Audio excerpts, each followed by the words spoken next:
Star Trek quietly shelved its best Khan variant years ago for no real reason. Few Star Trek villains exert as large a hold over the franchise as Khan Noonien Singh. A genetically engineered tyrant from Earth's dark past, Khan is ruthless and cunning. Yet, in Star Trek number 50, a decidedly different Khan debuted, but then quickly disappeared. Set in the Kelvin timeline, the Enterprise crew are whisked away to what seems to be the Mirror Universe, where they meet a Khan variant who bills himself as a man of peace. Khan is a Star Trek icon, and one of its biggest villains. Khan taps into real-world concerns about genetics and eugenics. Originated by Ricardo Montalban in the classic Star Trek episode, Space Seed, Khan Noonien Singh would become one of the franchise's biggest and best-known villains.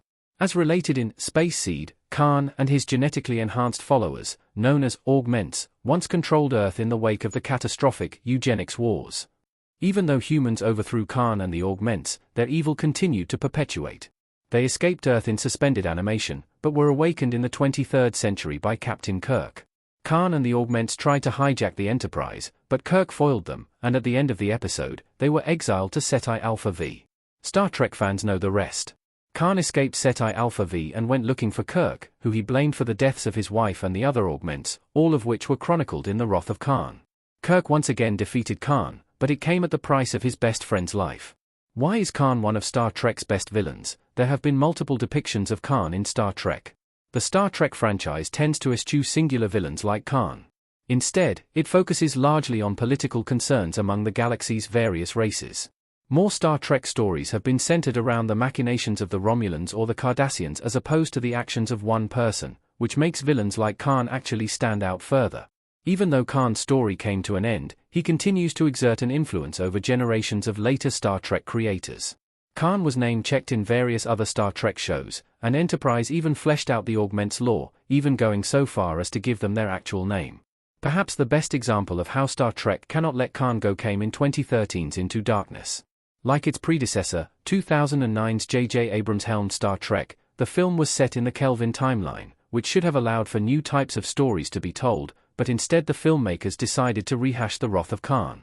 The film took a critical thrashing, largely because of how it handled Khan's character. Khan was intended to be Southeast Asian, but the producers whitewashed the character by casting Benedict Cumberbatch in the role. If Into Darkness was an attempt at a homage to the Wrath of Khan, then it failed miserably. Nevertheless, Into Darkness showed there was still interest in Khan, even after his seeming death. Khan's backstory, and his Ahab-like quest for revenge against Kirk, made for some of Star Trek's finest hours. Montalban's magnetic performance as Khan cannot be discounted either, as he and William Shatner act circles around each other in Wrath of Khan. The Star Trek comics have also taken a crack at Khan. Hell's Mirror is one of the best Khan stories ever. The Star Trek comics have also taken turns telling new stories about Khan. IDW released a miniseries about the Augments leader, set around the time of Into Darkness and using Benedict Cumberbatch's likeness. The mini tried to reconcile some of the canon discrepancies created by Into Darkness, such as Khan's ethnicity. IDW also released a miniseries, titled Reign in Hell, that followed Khan's exile on Ceti Alpha V. It showed many of the events alluded to in Wrath of Khan, such as the death of Khan's wife and his discovery of the Ceti Alpha eels. Reign in Hell showed the beginning of Khan's quest for revenge. Perhaps the most intriguing Khan variant came in the Hell's Mirror one-shot, also published by IDW. Set in the Mirror universe, a rebel faction awakens Khan to help them overthrow the Empire. Even Khan is repulsed by the Terran Empire and what humanity has become. The one-shot concludes with Khan dying, a man broken by the Empire. The Man of Peace Khan is vastly different than his prime counterpart. This Khan variant was a great leader, and a great person. The Khan variant Kelvin Kirk and his crew meet in Star Trek number 50 is vastly different than any other seen before. Prime Timeline Khan was a genocidal warlord who butchered millions.